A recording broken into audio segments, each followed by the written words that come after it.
A Swift Kick in the Ass, episode 89.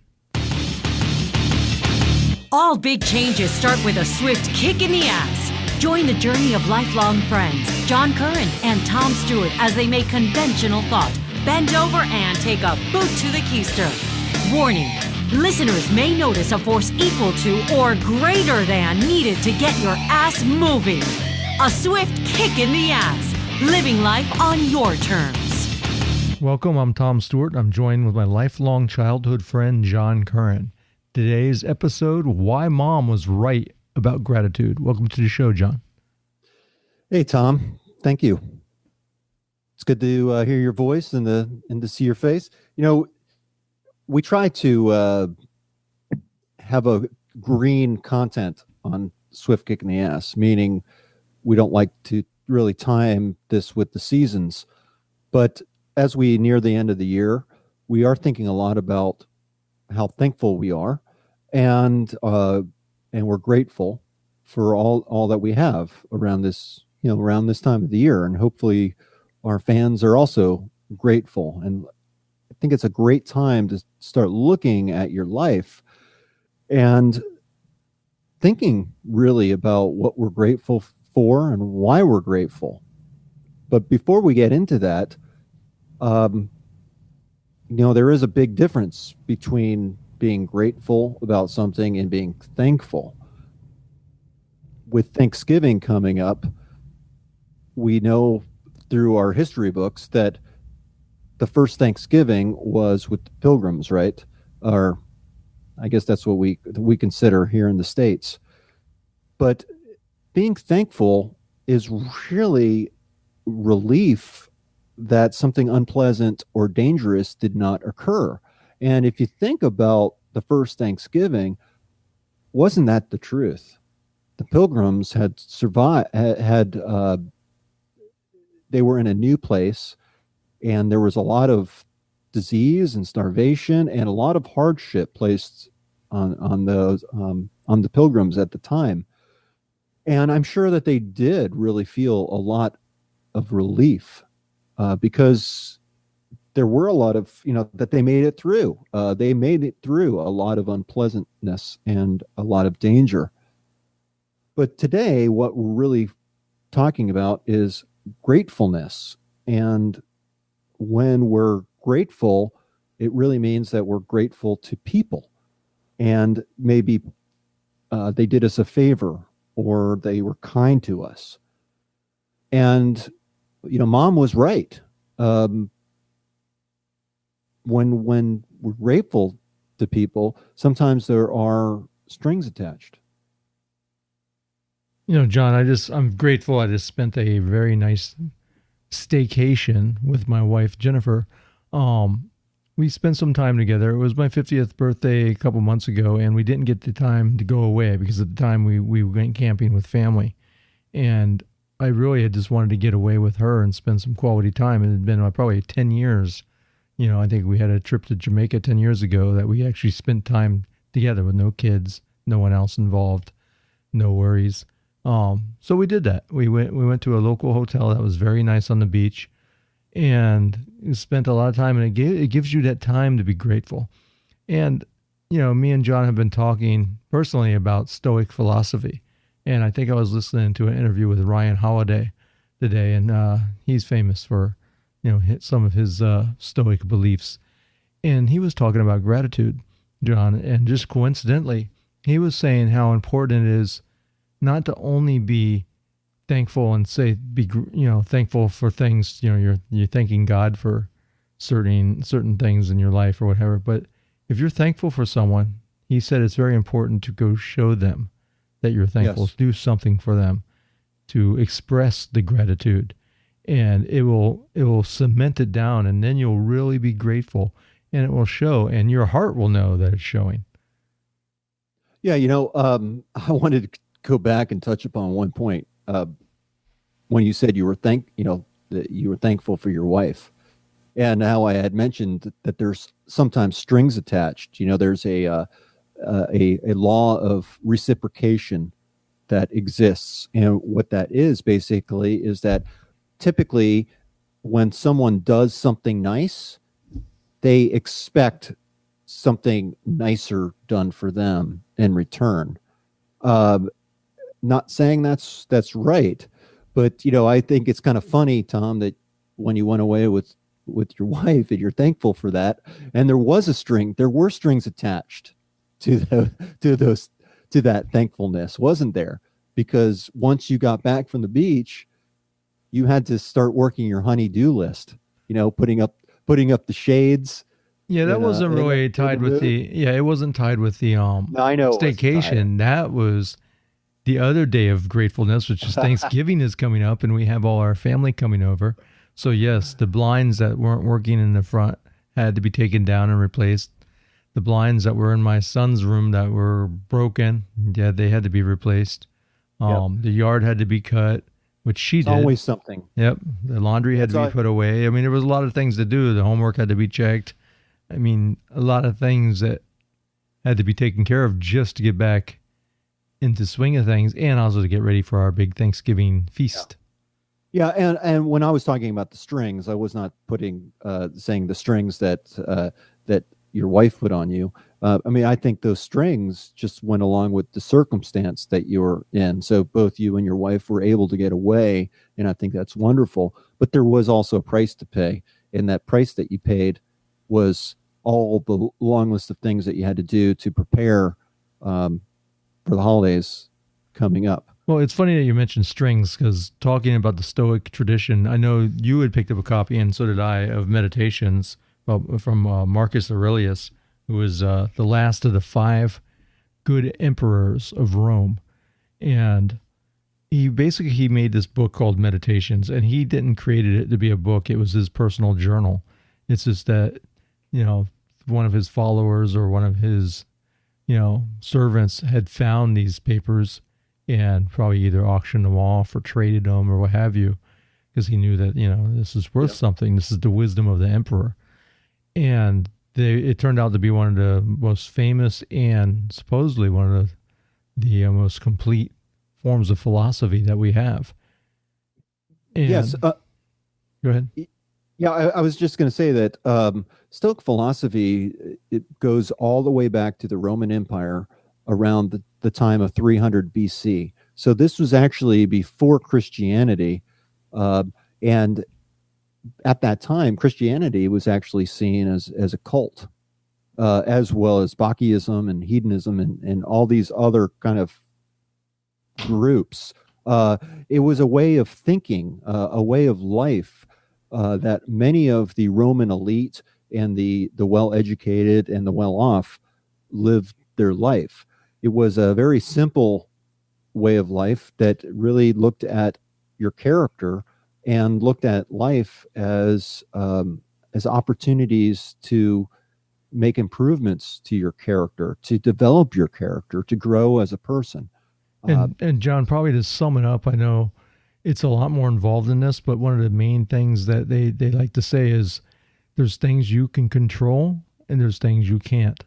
So the things you can't, you let them go, because there's nothing you can do about it. So if someone cuts you off in traffic, let it go, because it just is. Now, if it's something that you can control, then you can get upset about yourself, but you can change and work on it and improve it. But if it's something that's outside of your control, there's no use getting mad at it. Yeah, in this episode isn't actually really about a background on Stoic philosophy, but you'll be hearing more about it in future episodes. It's really interesting, and I think it really aligns very closely with creating personal and positive change in your life. And I think that it's not really a far cry from what our followers and what we think and how we live our lives. It's just amazing. So now, with this big lead up, that was just basically give you backstory on what I was about to say about the strings when you're talking about strings attached. Yep. Marcus Aurelius happens in his book, The Meditations. In there, he talks about gratitude, and basically, to sum it up, I'm not going to read it word for word, but he says there's 3 different types of people. The first person is that person with the strings attached. They give you something, expecting something in return. The second person is the guy that gives you something, hoping that maybe something in the future, or you're in his debt, like, all right, I'll do this for you, but you owe me one, right? The third guy, which he says is what everyone should aspire to be, is the one that gives with no thought of anything in return. He was equating it to like bees making honey and, all different animals. But he was saying that, if you do something for someone and don't expect anything in return, that we as a whole, it will eventually come back to you, because the Stoics believe that everything's connected, and eventually, something good's going to come back and come out of that. Yeah. And, it's not really going out of your way to be nice. It's just, from a Stoic perspective, it's what you feel right in doing. It's actually following your own nature, I really think, and developing that within yourself to say, you know what, I really want to be kind. I really want to be gentle. I want to help this person. I want to help this group. I want to do something positive and something good, not expecting to have that reciprocated back or to get something out of it, for that particular act, or, you're not doing it for ulterior motives. You're doing it because you feel that it's important. And to me, I think, that impacts all of us in today's society. Not doing things because you want to do it, because you feel it's the right thing to do, is a much better way to approach helping others than doing something for your own selfish reasons and wanting and expecting something back. And people recognize that, John, and not only people, but children. If you have kids like John and I do, they notice when you are giving and give something without expecting something in return, and they pick up on that, and eventually that will be ingrained in their behavior. Yeah, that's right. So one of the takeaways from today's episode is for us and our followers, our fans, our listeners, to think about people in your life that have impacted you, that have helped make you into the person that you are today. And that could be actually good or bad. I mean, let's just face it. Sometimes we do learn what not to do from people as much as we learn what to do. My dad was a great man. I loved my dad with all my heart. And I learned much more of what to do from him than what not to do. But I'd be lying if I said that that's all I learned is what to do from my father. I learned a lot of what not to do from my dad as well.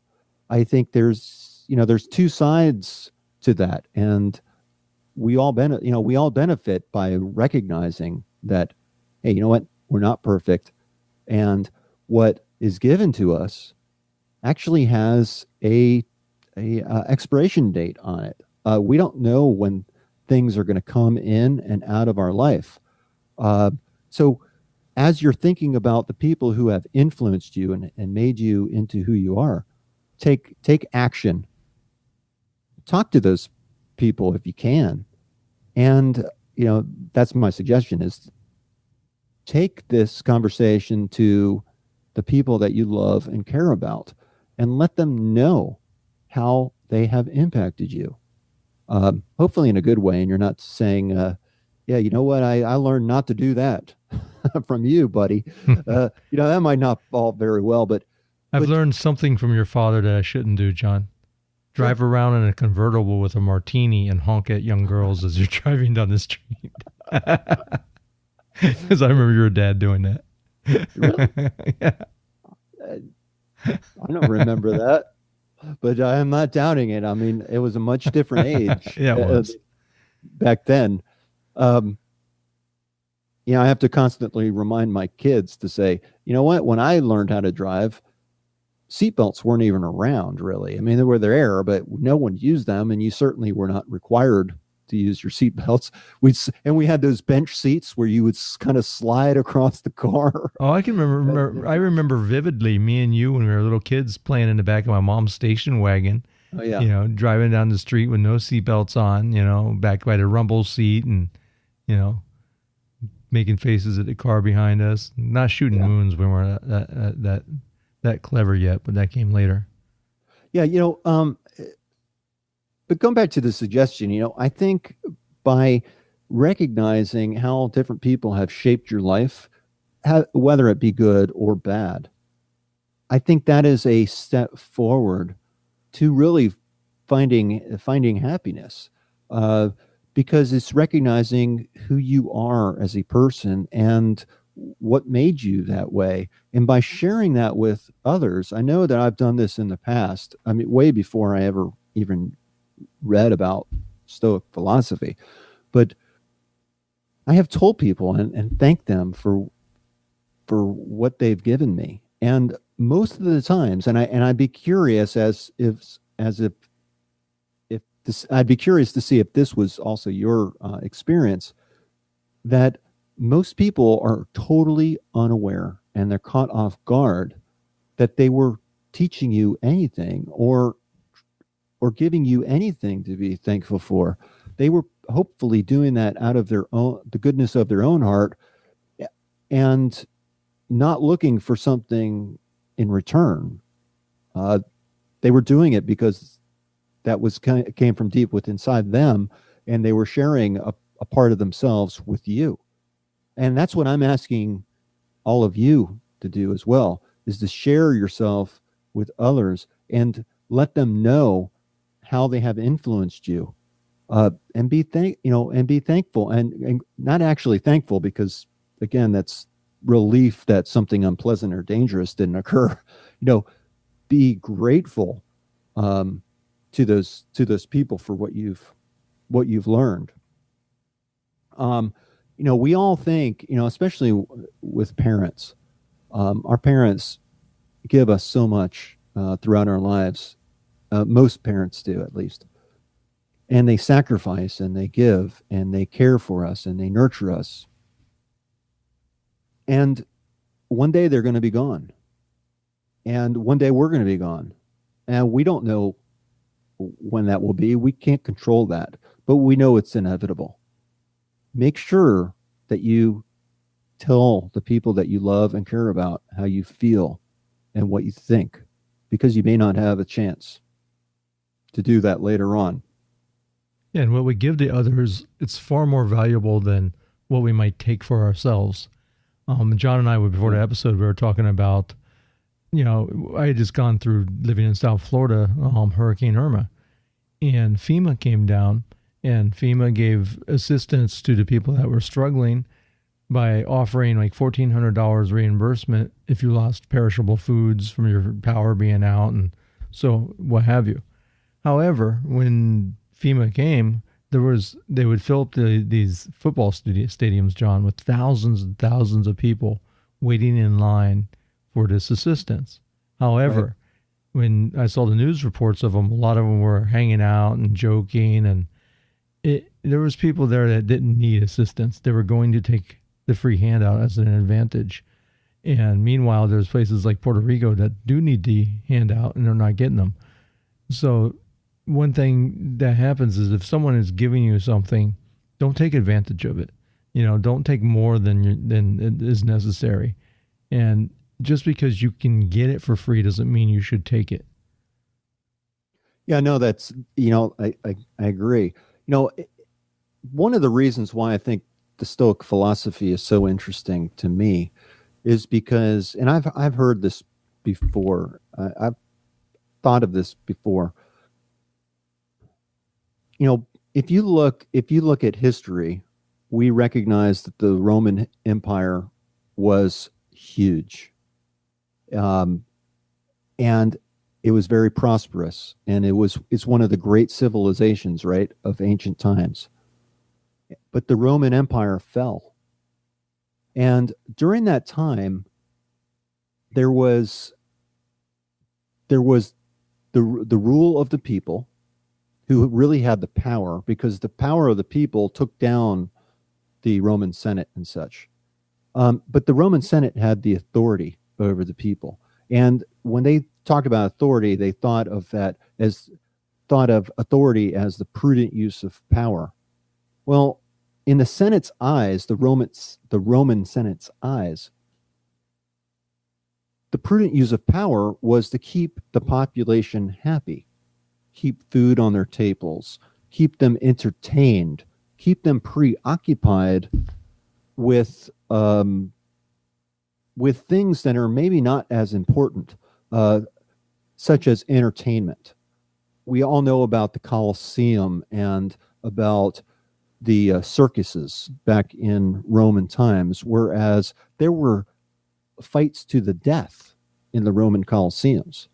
There were people that were, put in the same ring as wild animals, lions, and ripped to shreds, and in front of crowds, and the crowds would just go, the gladiators, the fighting to the death. It was that was done on purpose to keep people really fat and happy, so that they really would not try to upsert the power of the government.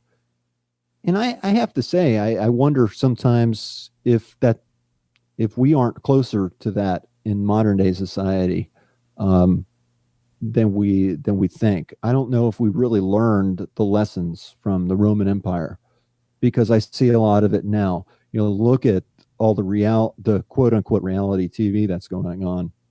It's to keep people entertained. It's to keep people from really thinking about life. It's society is pushing that we work all day. We work all of our lives, and we slave and we toil, and suffering is going to be part of life.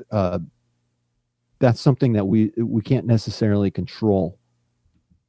But through the suffering, through the obstacles that we face in life, we grow as people, and when we address the obstacles, when we develop the strength and the wisdom and the knowledge to overcome whatever obstacles are faced our way, the suffering is replaced with our own development and our own changes in our life.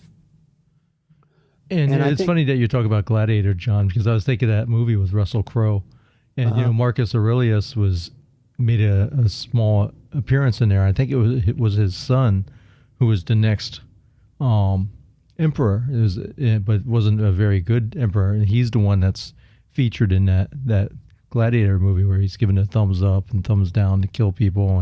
And yeah, it's very interesting to me. But I think I just mention it because I'd like people to think about their lives and how they can make them better. That's why we have the Swift Kick in the Ass. That's why we do this show. We recognize that the struggle is inevitable. And I was thinking about this yesterday, and that, the struggle, the battles that we face are inevitable. But where the choice comes in is where we fight. We choose our battles. We choose where we fight. If we, and that's what a lot of people, I think, struggle with, is maybe we're fighting the wrong fight. So it's not until we sit back and we look at what we're fighting for and why we're fighting for it that we actually can gain clarity through that process, to determine, is this a fight we can win, or what am I going to lose if I don't win this fight? Thinking and asking yourself these type of questions can really help you move forward in life. It's oftentimes the obstacle becomes the way to move forward. And I think that we have forgotten that in today's modern society. We as human beings, we adapt to our circumstances. And this also ties into being grateful for what we have, because we get used to the pleasurable things in life that we enjoy. And oftentimes we often forget that the universe can take those things away from us in a New York minute. They're not going to last forever. But somehow we get it in our heads that all the good things in our life are permanent. And they're not. So be grateful for what we have now, and enjoy it while you have it, because you're not always going to have it. That's being aware of the present moment, John, and where you are, and not worrying about the future, not worrying about the past. I used to tell my wife back, say, maybe 10 years ago, we were always so busy. The kids always had Boy Scouts or Girl Scouts or, choir or something coming up, something at school.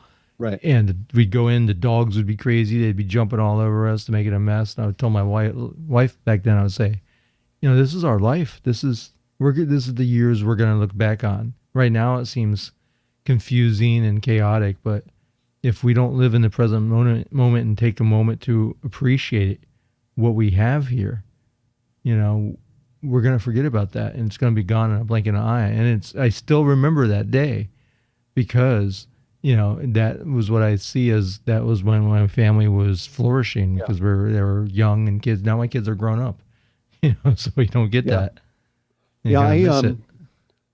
My wife's cousin recently got married in Chicago, so my family and I went to Chicago for the wedding. And as I was thinking about the expense of that, I mean, Chicago is a wonderful town. It's an awesome town, but it's expensive.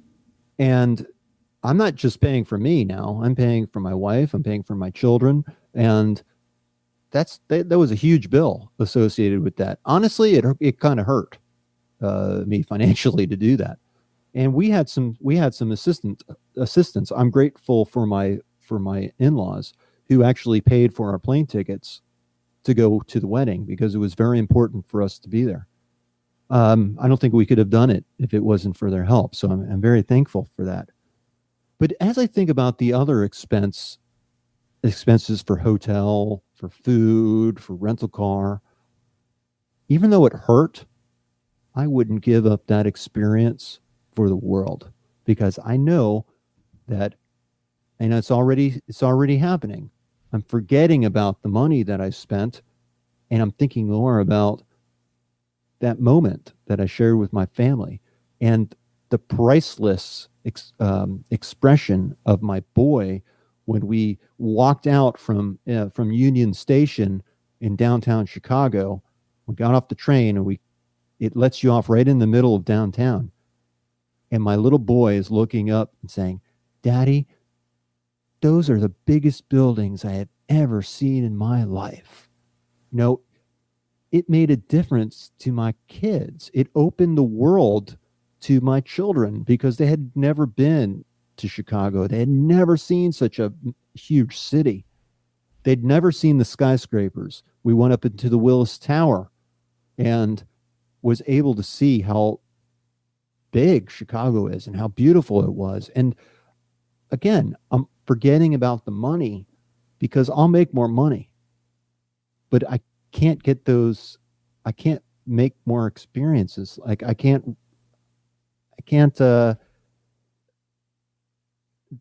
bring that back. John, I don't know about you, but I don't plan on dying broke and penniless, right?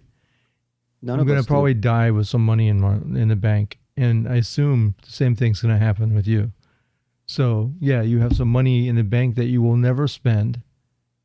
So why worry about the money that you've just spent? Like you said, it's much better to have the experience. It's a much rich and rewarding experience than having money in the bank.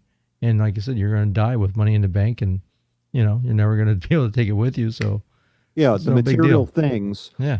We live in a material world. Take advantage of it. It's okay to spend the money. Don't put yourself in a hole, and don't put yourself in a bad position. Be prudent about how you spend your money.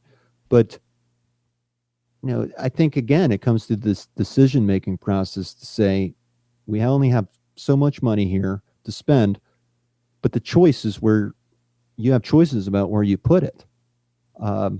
It's exactly why I came up to see you in Virginia a couple of months ago. Yeah. And is because I had always, me and my wife would always talked about taking the kids to see Washington, D.C. And we finally realized that, they're going to be grown and gone. My daughter's a junior in college and my son's a freshman in high school. In a blink of an eye, they're going to be gone, and we're not going to have these opportunities to do this. So let's just do it. Because before we always worried about the money and, like you were saying. So we did it, and it is, again, an experience they'll never forget. It's time that they got to meet you and hang around you. I got to meet your family, and I've met your family, but I got to spend time with them, and they got to see who I was, and I got to connect with your kids, and it's priceless. And it is priceless. You and Jen have made, and your whole family have made such an impression on my kids. I mean, it's just, it really is just, it's awesome. It was amazing going to Chicago and reconnecting with my cousins who I had not seen in, over 20 years. And it's really easy to justify not spending the money, and saying, I don't have it. But truth of the matter is that if you really want to make it happen, it's up to you to figure out how to make it happen. And it's up to you to prioritize what you want out of life and what's important to you in life. I have no regrets with that. I've thought this way for a very, very long time. And that's probably why the Stoic philosophy hits so hard. I remember back in college, I've gone to a lot of concerts, right? I love music. And to me, going to a concert is an experience. I've seen all the big bands, all the big rock bands. I don't remember what I paid really for those tickets. I know that some of them were expensive. And I guess I do remember one. I took a concert caravan back when I was in college for $50 a day. It was to go see Pink Floyd. And it was $50, but it included round trip transportation from Gainesville, Florida to Tampa, Florida, and great seats. We got 13th row seats as part of the package and round trip transportation. That's why I remember the price, because it was like such a, it was an experience. I still tell stories about that trip. It was great. Your first concert was my first concert, wasn't it? The police Synchronicity tour, right? Yeah. Right. With the Fix and the Animals opening for them. And we're really dating ourselves here, Tom. But Martha Quinn, the from VJ MTV, from MTV, was the master of ceremonies. And I remember that. I had that old beat up Duster, Dodge Plymouth Duster, and then it overheated on the side of the road as we're heading down to Miami. But again, it's those struggles. And Van Halen with David Lee Roth and the assless pants that he would wear. Chaps. Yeah. What's so funny? Because all chaps are assless. Yeah, but he got some write-ups by some reporters because he was showing his butt on stage. But another exercise I think for our listeners to take heed of is to think about these things that we're thankful for. Think about it in a negative way. It's called negative visualization. Consciously think about losing something that you're thankful for or grateful for. You will learn a new appreciation for that. And you will start taking steps while you can in order to show that gratefulness and to demonstrate that gratefulness. A thought is merely just a thought in your head if you don't take any action on it. And this needs to get out of your head and into the real world. So that's your kind of your homework lesson for this episode, is to consciously think about the loss of something that you value, and you're going to value it a lot more after doing that. And did we answer the question why Mom was right about gratitude? Because what I can think of is my mother used to always give me the eat all your food, because there's starving kids in Ethiopia, right, or China. Yeah, and we'd say, well, send it to them though, because I'm not eating that. And the dog won't. It's so bad, Mom, the dog won't even eat it. I hope she doesn't listen to this episode.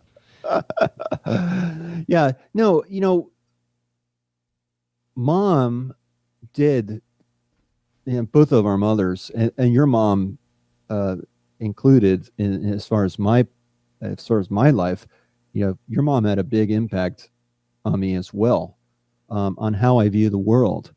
And both of our mothers, I think, had a great impact on both of us and how we view the world and who we are as people. And it was from the time that they spent with us. I mean, your mom, gosh, talk about a taxi driver.